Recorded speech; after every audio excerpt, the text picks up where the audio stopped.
Sir నమస్తే అండి. Hi అండి, నమస్తే సార్, కాంగ్రెస్ పరిపాలన సంవత్సరం అయిపోయింది తెలంగాణలో. ఎలా అనిపిస్తుంది సార్ రేవంత్ రెడ్డి గారి పాలన? రేవంత్ రెడ్డి గారి పాలన ఈరోజు మనం చూసినట్టే ఈ గడిచిన ఇన్ని సంవత్సరాల కాలంలో కూడా ఇలాంటి ముఖ్యమంత్రిని ఎవరు చూసుంటారండి. సార్ బ్రహ్మాండంగా చేసామంటున్నారు, వాళ్ళు విజయోత్సవాలు చేసుకుంటున్నారు, మీరేంటి అంత ఎలా చెప్పారు? విజయోత్సవాలు ఎవరు చేసుకుంటున్నారండి? వాళ్ళు చేసుకుంటున్నారు, వాళ్ళ పార్టీ నాయకులు చేసుకుంటున్నారు, వాళ్ళ పార్టీ కార్యకర్తలు చేసుకుంటున్నారు. అంతేగాని సామాన్య కార్యకర్త ఎక్కడ కూడా విజయోత్సవ సభలు కానీ ర్యాలీలు కానీ చేసినట్టు ఎక్కడ మనకు కనబడతలేదు. ఏం మార్పులు కనిపించట్లేదు మీకేమి? కనిపిస్తున్నాయండి. ఈ రాష్ట్ర ప్రభుత్వంలో అనేక మార్పులు కనిపిస్తున్నాయి. ఇప్పుడు హైడ్రా పేరు మీద ఎంత విధ్వంసం జరిగిందో రాష్ట్ర ప్రజలందరూ గమనిస్తున్నారు. ఏ విధంగా రైతు బంధు ఎగ్గొట్టారా కనిపిస్తుంది, ఏ విధంగా కేసీఆర్ గారు కిట్ ఎగ్గొట్టారా కనిపిస్తుంది. రైతులకు రుణమాఫీ చేస్తా అన్నారు, అది 60% 70% చేసా అంటారు, అది కనిపిస్తుంది. వీళ్ళు ఇస్తున్న హామీలన్నీ కూడా 420 హామీలలో 4 హామీలు అయితే కనిపిస్తున్నాయండి. అంటే టీఎస్ని టీజీగా మార్చారు, తల్లిదండ్రుల విగ్రహాన్ని మార్చారు, ఇవన్నీ మార్పులే కదా. అదే అంటున్నాం, మేము కూడా అదే అంటున్నామండి. ఒక 4 ఇస్తా అన్న 420 హామీలు అయితే మాకు కనపడట్లేదు. ఈ టీఎస్ ను టీజీగా చేయడము, లేదంటే మన ప్రగతి భవన్ కు పేరు మార్చడము, ఈ పేర్లు మార్చడం, లేకుంటే రాష్ట్రాన్ని అప్పులపాలు చేయడము, లేకుంటే రాష్ట్రాన్ని సర్వనాశనం చేయడము, అది కనిపిస్తుంది. కానీ అభివృద్ధి అయితే కనిపించడం లేదని మేము కూడా అదే సామాన్య ప్రజలుగా కోరుకుంటున్నాం. అభివృద్ధి అయితే ఈ ప్రభుత్వంలో కనిపించడం లేదు. హైడ్రా మీద మీరు చూశారు, అసలు వైరల్ అవుతుంది, చాలా వీడియోలు చూశారు. హైడ్రా మీద మీ స్టాండ్ ఏంటి? అది బాగుందా, బాగలేదు, దానివల్ల ఉపయోగం ఉందా లేదా? అసలు హైడ్రా తీసుకోవడం వలన రేవంత్ రెడ్డి ప్రభుత్వానికి ప్లస్ జరిగిందా, మైనస్ జరిగిందా? ఒకటండి, ప్లస్ మైనస్ రాష్ట్ర ప్రభుత్వానికి జరిగిందనే దానికంటే ప్రజలకు నష్టం జరుగుతుందండి. ఎందుకంటే వాళ్ళు ఇచ్చిన గతంలో వాళ్ళ హయాంలో ఇచ్చిన ఇందిరమ్మ ఇల్లులే వాళ్ళే కూలగొడుతున్నారు. అదే విధంగా కొంతమంది అక్రమంగా కట్టారంటున్నారు. ఈ రోజు చూస్తే తిరుపతి రెడ్డి గారి ఇల్లు ఫస్ట్ కూలగొట్టండి. 1000 కోట్ల రూపాయల పెద్ద ప్యాలెస్ ఉంది వాళ్ళ అన్నయ్య తిరుపతి రెడ్డిది, వాళ్ళ సొంత అన్నగారి ఇల్లు కూలగొట్టండి. సామాన్య ప్రజలు కూడా హర్షిస్తారు. మీ అన్నగారికి ఒక న్యాయం, సామాన్య ప్రజలకు ఒక న్యాయం అని అడుగుతున్నాం మేము. ఓకే, చూడబోతే లగచర్లలో ఏదైతే రైతుల్ని అరెస్ట్ చేశారో, చరిత్రలో మీరు ఎప్పుడైనా చూసారా ఇటువంటి రైతులను అరెస్ట్ చేయడం తెలంగాణ చరిత్రలో? ఒకటండి, రైతులను అరెస్ట్ చేశారా అంటే అలా మనం ఒకటి గమనించాలండి. అందులో కాంగ్రెస్ కార్యకర్తలు ఉన్నారు, బీజేపీ వాళ్ళు ఉన్నారు, బీఆర్ఎస్ వాళ్ళు ఉన్నారు, అన్ని పార్టీల వాళ్ళు ఉన్నారు. వీళ్ళు మాత్రం ఏమంటున్నారు, అందులో కొంతమంది బీఆర్ఎస్ గుండాలు రైతులను రెచ్చగొట్టారు, ఒకరిద్దరు పేర్లు తీశారు.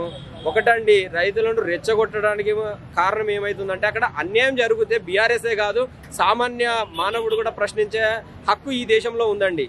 ఎవరైనా ప్రశ్నించవచ్చు, ఎవరైనా పోరాటం చేయవచ్చు.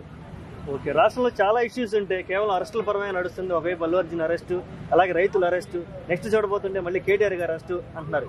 ఈ అరెస్టుల మీద ఏం చెప్పాలనుకుంటున్నారు? ఒకటండి, అరెస్టులతోటి ఏ ఉద్యమాన్ని ఎవరు ఆపలేరు. కవితను అరెస్ట్ చేశారు, 6 నెలలు జైలు ఉంచుకున్నారు. ఏ ఒక్క ఆమెకు చిన్న గీత కూడా పడకుండా, చిన్న మరక లేకుండా ఆమె బయటకు వచ్చింది. ఈరోజు రాష్ట్ర ప్రజలందరూ చాలా ఆనందంగా ఉన్నారు.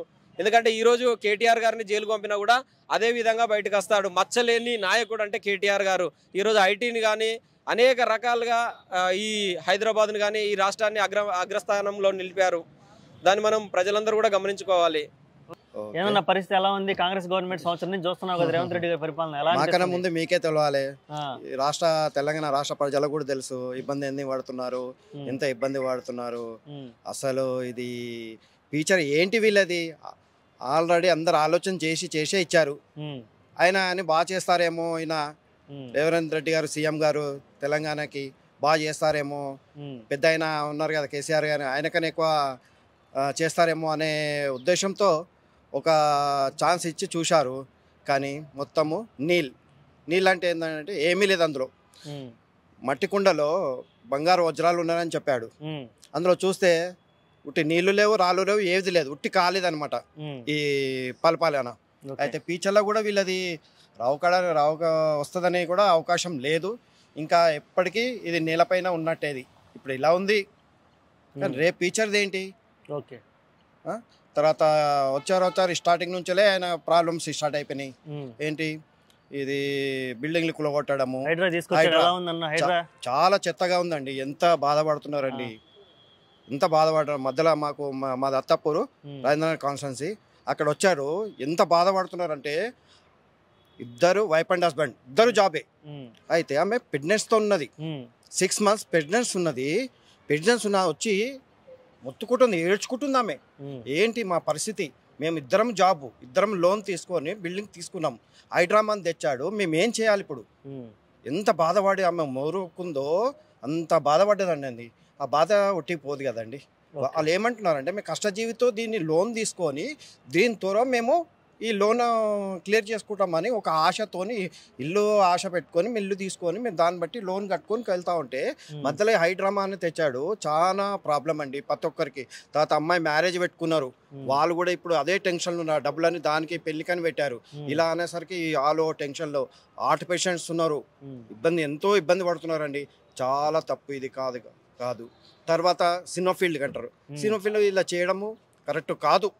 అంటే ఏమన్నా అల్లు అర్జున్ విషయంలో టార్గెట్ చేశారా, ఏమన్నా పర్సనల్ గా తీసుకున్నారంటారు? కావచ్చు, ఉన్నది కొన్ని వచ్చాయి, మాటలు కూడా పుకార్లు కూడా వచ్చాయి. ఇలా టార్గెట్ చేశాడు, ఇలా కాదు, ఇలా అయింది అనేది అది కూడా టార్గెట్ చేశారు. ఇది అది కరెక్ట్ కాదు. అది కూడా అంటే ఫ్యూచర్లో కూడా ఎంతో మంది ఉన్నారు, ఎన్నో రాష్ట్రాలను కూడా చాలా ఇబ్బంది అయింది. మరి అందరినీ అలానే చేయొచ్చు కదా, కాదు కదా, అది కరెక్ట్ కాదు కదా, అదొకది.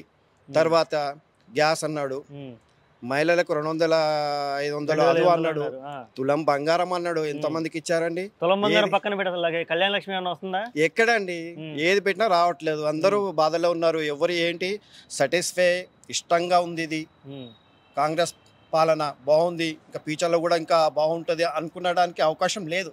ఓకే, ఏందన్నా పరిస్థితి, రైతుల పరిస్థితి ఎలా ఉంది కాంగ్రెస్ పరిపాలనలో? కాంగ్రెస్ పరిపాలన చాలా ఘోరం పరిస్థితి. రైతులు ఏంటంటే లబోలిబో అని మొత్తుకున్నాడు కానీ ఉంది, కానీ ప్రభుత్వానికి నమ్మి తెలియక ఓట్లేసి ఇప్పుడు ఎందుకు ఓట్లు వేస్తే మీ దేవుడు అన్నట్టు ప్రజలు చాలా ఇబ్బంది పడుతారు ప్రభుత్వం విషయంలో. చూస్తున్నావు నువ్వు సరిగా, అసలు బ్రహ్మాండంగా చేస్తున్నావు అంటున్నారు, విజయోత్సవాలు జరుపుకుంటున్నారు. నీకు సిటీలో ఎక్కడ చూసినా సరే 18,000 రుణమాఫీ, 18,000 కోట్ల రుణమాఫీ చేసామని చెప్పి బోర్డులు పెట్టుకొని పబ్లిసిటీ చేసుకుంటున్నారు కాంగ్రెస్ గవర్నమెంట్. నువ్వే అబద్ధాలు చెప్తున్నట్టుంది నువ్వేమన్నా?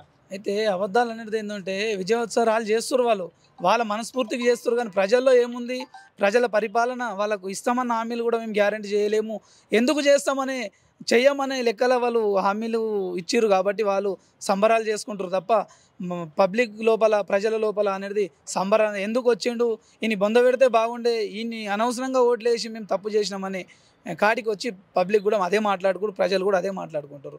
దాంట్లో సంబరాలు చేసుకున్నంత మాత్రాన వాళ్ళ సంతృప్తి కొరకే వాళ్ళు సంబరాలు తప్ప ఏం లేదు, ప్రజల సంతృప్తి గురించి ఏమీ లేదు. రుణమాఫీలు చేసాం, రైతు బంధువులు ఇస్తున్నాం, సన్న బియ్యానికి బోనస్లు ఇస్తున్నాం అంటున్నారు కదా.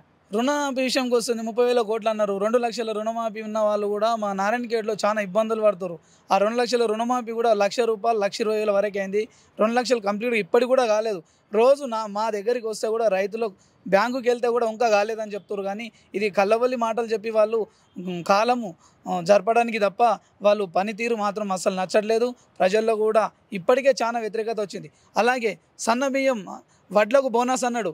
ఆ రోజు మేనిఫెస్టోలో ఏం పెట్టిండు, వడ్లకు బోనస్ 500 అన్నాడు. ఈరోజు ఏమంటుండు, ఓన్లీ సన్న బియ్యంకే ఇస్తా 500, దొడ్డు బియ్యంకైతే, దొడ్డు వడ్లకైతే లేదు, సన్న బియ్యకే బోనస్ ఇస్తాను ఈరోజు అంటుండు. ఎందుకంటే ఇలా అబద్ధాలు ఆడుకుంటూ 420, ఎందుకంటే 420 420 గ్యారెంటీల హామీలల్లో ఒక్క హామీలు కూడా నెరవేర్చకొచ్చారు. 6 మన వడ్లకు బోనస్ ఇస్తానే చాలామంది కూడా ఈసారి ఏంటంటే దొడ్డు వడ్లకు ఇస్తాని వంట పెట్టుకొని వర్షానికి చాలా ఇబ్బంది పడ్డారు. కాబట్టి ఆ దొడ్డు వడ్లకు ఇస్తే బాగుండే, కానీ అవిటి కూడా ఇవ్వకొచ్చింది. కాబట్టి ఇదంతా కాలం గడపడానికి ఏదో డైవర్ట్ చేసి ఈరోజు మొన్న కేటీఆర్ గారిని కూడా ఏం చేస్తున్నారు, అరెస్ట్ చేస్తామంటారు. అదేంటంటే కాలం గడపడానికి పబ్లిక్ మైండ్ డైవర్ట్ చేయడానికి మాత్రాన ఇంత చేస్తారు తప్ప ప్రజలకు మేలు చేసి ప్రభుత్వం ఆల్రెడీ 80% ఇప్పటికే వ్యతిరేకత వచ్చింది రాష్ట్రం లోపల. ఇది కూడా ఎప్పుడు ఏముంది అని కూడా భయం లోపల ఉన్నారు ప్రజలు కూడా. ఇప్పుడు ఎలక్షన్ పెడితే కూడా ఖచ్చితంగా బంపర్ మెజారిటీతో కేసీఆర్ కావాలని అనుకుంటారు. ఈ రాష్ట్రానికి కేసీఆరే మనకు మంచిగా అన్నట్టు కేసీఆర్ని కోరుకుంటారు తప్ప ఈరోజు రేవంత్ రెడ్డి గారికి హైడ్రా తెచ్చి హైడ్రా నుంచి డబ్బులు సంపాదించుకోవడానికి, హైడ్రా ఆయన ఆస్తులు సంపాదించుకోవడానికి తప్ప హైడ్రా అనేది ఏ పని లేదు. కనీసం మొన్న రైతులు కూడా లగాచాల రైతులు కూడా అనవసరంగా వాళ్ళకి ఏంది, వాళ్ళు అడిగింది ఏంది, చేసింది అరెస్ట్ చేసి వాళ్ళకి ఇబ్బందులు పాలు చేసిండు. అందు గురించనే రైతులను అరెస్ట్ చేశారు. చరిత్రలో, తెలంగాణ 10 ఏళ్ల చరిత్రలో కానీ లేదంటే అంతకుముందు కానీ ఎప్పుడైనా రైతులను అరెస్ట్ చేసిన సంఘటన చూసావా? రైతులను అరెస్ట్ చేసిన సంఘటన లేదు. ఎందుకంటే రైతులు అనేది మనకి ఎప్పుడు చూసినా ఏం చూసినా రైతులు నేను కూడా రైతే కాబట్టి ఏంటంటే రైతులు ఏంటంటే పండిస్తేనే మనకు పంట వస్తుంది. దానికి అడగడానికి వస్తే అరెస్టులు చేసి కొట్టడం, హింసించడం అని చేసి దారుణం. ప్రభుత్వం మీద రైతులకు కానీ కొంతమంది ప్రజలకు కానీ అందరికీ కూడా వ్యతిరేకత వచ్చేసింది.